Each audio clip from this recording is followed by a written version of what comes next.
नमस्कार, मैं हूं जितेंद्र आरंग और आप देख रहे हैं एक्सक्लूसिव खबर। कहावत है कि बकरे की मां कब तक खैर मनाएगी, एक ना एक दिन तो बकरीद आएगी और बकरा जान से जाएगा। उत्तर प्रदेश की सियासत में भी आखिरकार उस तारीख का ऐलान हो ही गया जिस पर देश के प्रधानमंत्री नरेंद्र मोदी और उत्तर प्रदेश के मुख्यमंत्री योगी आदित्यनाथ की सांसें अटकी हुई थी। दिल्ली विधानसभा चुनाव के साथ ही अयोध्या के मिल्कीपुर विधानसभा सीट का उपचुनाव भी 5 फरवरी को होगा। नतीजे दिल्ली के साथ ही 8 फरवरी को आएंगे। हालांकि कहावत से अलग सत्ता की हकीकत है। दिल्ली से लेकर यूपी तक डबल इंजन वाली सत्ता ने इस तारीख के ऐलान से पहले ही बहुत सारी गोटियां फिट कर दी हैं अपनी साख बचाने के लिए। फिर भी सत्ता कॉन्फिडेंट नजर नहीं आ रही है।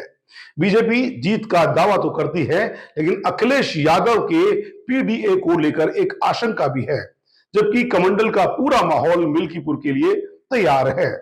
प्रयागराज में महाकुंभ है और राम की नगरी में लोकतंत्र का पर्व। प्रयागराज से अयोध्या की दूरी महज 150 किलोमीटर के आसपास है। महाकुंभ के माहौल से अयोध्या का सरयू तट भी सराबोर ही रहेगा। संतों की नगरी अयोध्या पर चुनावी हिंदुत्व का रंग अगर महाकुंभ के दौरान भी नहीं चढ़ा तो फिर कब चढ़ेगा? वैसे इस सवाल का कड़वा सच बीजेपी वाले और योगी और मोदी ही जानते हैं। श्री राम, अयोध्या और हिंदुत्व लोगों की नजर और दिल में जो है, बीजेपी, योगी, मोदी या आरएसएस की नजर में वो बिल्कुल अलग है। वही सोच हिंदुत्व और चुनावी हिंदुत्व की लकीर खींचती है। इन लोगों की इसी अलग सोच को, चुनावी हिंदुत्व को, श्री राम की नगरी ने एक नहीं 2 बार झटका दिया है। अयोध्या को लेकर मोदी और योगी का अंदेशा इस बात से भी समझा जा सकता है कि मिल्कीपुर में चुनाव अकेले कराया जा रहा है, जबकि 9 सीटों पर उपचुनाव अभी 2 महीने पहले ही हुआ है। मिल्कीपुर के चुनाव उस वक्त ना हो पाने की वजह कानूनी दिक्कतें बताई गई, लेकिन अखिलेश यादव उसे सत्ता और बीजेपी का दाव पेच ही मानते हैं। उस दाव पेच में अब मुख्यमंत्री योगी आदित्यनाथ ने तगड़ी पेशबंदी कर ली है। बीजेपी, आरएसएस तो मैदान में है ही, मुख्यमंत्री ने अपने 6 मंत्री भी मुस्तैद कर दिए हैं। अयोध्या की हार मोदी और चुनावी हिंदुत्व पर एक करारी चोट है। अयोध्या और श्री राम मंदिर के सहारे बीजेपी ने अपना पूरा वजूद गढ़ लिया। 2 सांसदों वाली पार्टी से प्रचंड बहुमत वाली मोदी सरकार और योगी सरकार बन गई। उस अयोध्या ने राम मंदिर बन जाने के बाद भी बीजेपी को ऐसा जोरदार झटका दिया कि बीजेपी की हर जीत फीकी पड़ गई। अयोध्या में राम मंदिर के बाद बीजेपी को यह झटका एक नहीं 2 बार लगा और दोनों बार एक ही शख्स ने मोदी और योगी को ये चोट दी। वो है अखिलेश यादव। समाजवादी पार्टी के मुखिया अखिलेश ने 2022 के विधानसभा चुनाव में मिल्कीपुर से अवधेश प्रसाद के जरिए जो सामाजिक और जातीय समीकरण का जो प्रयोग किया, उसने विधानसभा में बीजेपी को मात दे दी। फिर उन्हीं अवधेश प्रसाद के जरिए 2024 के लोकसभा चुनाव में अखिलेश ने उससे भी बड़ा प्रयोग किया और एक बार फिर मोदी जी को करारी चोट पहुंचाई। इन दो झटकों को बदला लेने का जिम्मा अब मुख्यमंत्री योगी आदित्यनाथ ने संभाला है। मंडल और कमंडल की राजनीति के जिस टकराव ने अयोध्या में बीजेपी के कमंडल को खारिज किया, अब योगी अखिलेश के उसी मंडल और पीडीए को मात देने की पूरी बिसात बिछा चुके हैं। आरोप तो ये भी लग रहे हैं कि नवंबर में हुए उपचुनाव से मिल्कीपुर को अलग इसलिए रखा गया क्योंकि बीजेपी को अभी भी वहां जीत को लेकर थोड़ी आशंका है, वरना जो कानूनी दिक्कत अब हटाई जा सकती है वो उस वक्त भी हटाई जा सकती थी। मिल्कीपुर के चुनाव को चैलेंज करने वाली अर्जी कोर्ट में बीजेपी कैंडिडेट बाबा गोरखनाथ ने ही डाली थी। बहरहाल अब वो बात पुरानी हो गई है। नई बात है वो नई बिसात जो मुख्यमंत्री योगी आदित्यनाथ ने नवंबर के उपचुनाव में बिछाई थी और 9 में से 7 सीट जीत ली थी।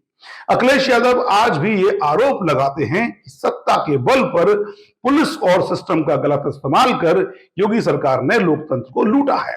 अखिलेश तो संभल में मंदिर और मस्जिद के विवाद को भी उपचुनाव में वोटों की लूट पर पर्दा डालने की साजिश बताते हैं। सत्ता के उस प्रयोग को सबने देखा भी है कि कैसे कुछ तस्वीरें वायरल हो रही थी लोगों को वोट डालने से रोकने वाली। उन तस्वीरों की सच्चाई क्या है, ये सरकार आज तक साफ नहीं कर पाई। लोगों ने भी ये देखा कि कैसे 65% मुस्लिम आबादी वाली कुंदर की सीट पर अखिलेश यादव का मुस्लिम नेता सिर्फ चंद हजार वोट ही पा पाया था और बीजेपी के रामवीर सिंह लाखों वोट के साथ जीत जाते हैं। अखिलेश का आरोप है कि सत्ता के सहारे लोकतंत्र को लूटने का यही प्रयोग अब मिल्कीपुर में किया जाएगा। हालांकि अखिलेश ने यह भी दावा किया है कि मिल्कीपुर में योगी का प्रयोग नहीं, सामाजिक एकता का उनका पीडीए असर दिखाएगा। पीडीए यानी पिछड़ा, दलित और अल्पसंख्यक। वैसे मुख्यमंत्री योगी ने जिस तरह मिल्कीपुर में जातीय समीकरण के मुताबिक अपने मंत्रियों की फौज उतारी है, उसे देखते हुए सत्ता की आशंका और अखिलेश यादव का दावा दोनों ही सच लगते हैं। मिल्कीपुर में जातीय समीकरण बीजेपी के हक में नजर नहीं आते। कुल 3.5 लाख वोटर में से यहां सबसे ज्यादा 1,20,000 दलित वोटर हैं। अवधेश प्रसाद खुद दलित समाज से आते हैं और उनके सांसद बनने के बाद अब उनका बेटा अजीत प्रसाद उम्मीदवार है। करीब करीब 55,000 ओबीसी वोटर हैं, जिसमें ज्यादा यादव हैं और 30,000 मुस्लिम हैं। ये तीन अखिलेश यादव के पीडीए यानी पिछड़ा, दलित और अल्पसंख्यक के समीकरण को पूरा करते हैं और जीत की ओर ले जाते हैं। इसी समीकरण के सहारे समाजवादी पार्टी के अवधेश प्रसाद ने 2022 के विधानसभा चुनाव में 49.99% वोट और कुल 1,03,905 वोट हासिल कर विधानसभा जीत ली थी। बीजेपी के गोरखनाथ को 41.83% और कुल 90,567 वोट मिले थे। मिल्कीपुर में 60,000 ब्राह्मण, 25,000 क्षत्रिय और अन्य पिछड़े वर्ग के वोटर हैं। इन्हीं ओबीसी कोटे के कुर्मी वोटर अब पॉलिटिकल लाइन छोड़कर अपने समाज की ताकत बढ़ाना चाहते हैं। पिछले दिनों कुर्मी समाज के अयोध्या में कुर्मी महाकुंभ भी किया गया था, जिसमें हर पार्टी के कुर्मी नेता शामिल हुए थे। वैसे इस तरह की गोलबंदी वो भी उपचुनाव के वक्त आखिर में सत्ता के पाले में ही जाती दिखती है। लोकसभा में अपने चुनावी हिंदुत्व में गच्चा खा चुके प्रधानमंत्री नरेंद्र मोदी ने विधानसभा चुनाव में अब सारा जिम्मा मुख्यमंत्री योगी आदित्यनाथ के हवाले कर दिया है और योगी भी जातीय समीकरण ही साधने में जुटे हुए हैं। योगी ने अपने करीब आधा दर्जन मंत्री मिल्कीपुर में तैनात कर दिए हैं और उनकी तैनाती समीकरण के आधार पर ही की गई है। कृषि मंत्री सूर्य प्रताप शाही अयोध्या जिले के प्रभारी मंत्री हैं, इसीलिए उन्हें मिल्कीपुर में ही काम दिया गया है। सीएम ने अपने करीबी जल शक्ति मंत्री स्वतंत्र देव सिंह को कुर्मी वोट बैंक को साधने के लिए वहां लगा दिया है। चुनाव प्रबंधन के अनुभवी सहकारिता मंत्री जेपीएस राठौर को जमीनी चुनाव प्रबंधन के साथ ठाकुर वोट बैंक के लिए लगाया गया है। यादव वोट बैंक के लिए खेल राज्य मंत्री गिरीश यादव, ब्राह्मण वोट बैंक के लिए राज्य मंत्री सतीश शर्मा को तैनात किया है। चिकित्सा राज्य मंत्री मयंकेश्वर शरण सिंह वहां पहले से ही सह प्रभारी के रूप में लगाए गए हैं। सरकार के मंत्री विकास परियोजनाओं और समस्याओं के समाधान पर ध्यान देंगे। मंत्री मोहल्ले और गांव में जाति और समाज के लोगों के साथ छोटी छोटी बैठकें करेंगे।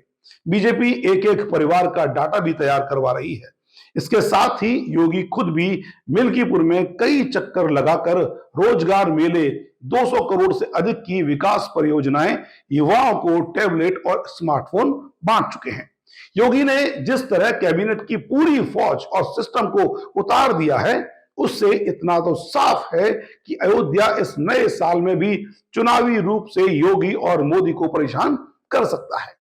खास तौर से तब जब पिछड़ी जाति से आने वाले सहयोगी बिहार के मुख्यमंत्री नीतीश कुमार को लेकर तमाम तरह की अटकलें राजनीतिक गलियारे में तैर रही हैं और उन्हीं की बिरादरी से आने वाले कुर्मी नेता पार्टी लाइन से हटकर गोलबंदी कर रहे हैं।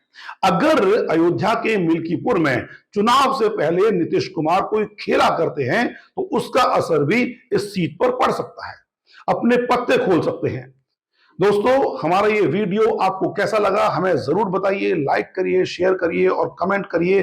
ज्यादा से ज्यादा लोगों तक पहुंचाइए ताकि हम तमाम जानकारी भरी खबरें आप तक पहुंचाएं।